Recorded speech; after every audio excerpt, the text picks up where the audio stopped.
Hey guys, and welcome back to this channel. In this video, I'll be showing you guys how you can add these like sparkle overlays on CapCut PC. So select your video first, and then I'll just add this overlay on top.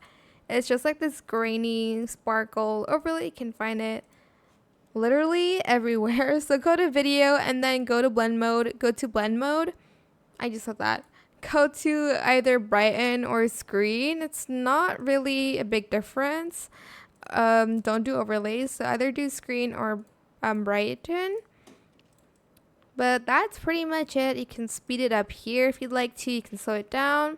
That is it. I hope this tutorial was helpful for you guys. Don't forget to like, comment, share.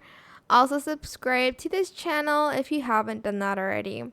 If you have any more questions about this video, just leave it in the comment section down below. I will try my best to answer them all for you guys.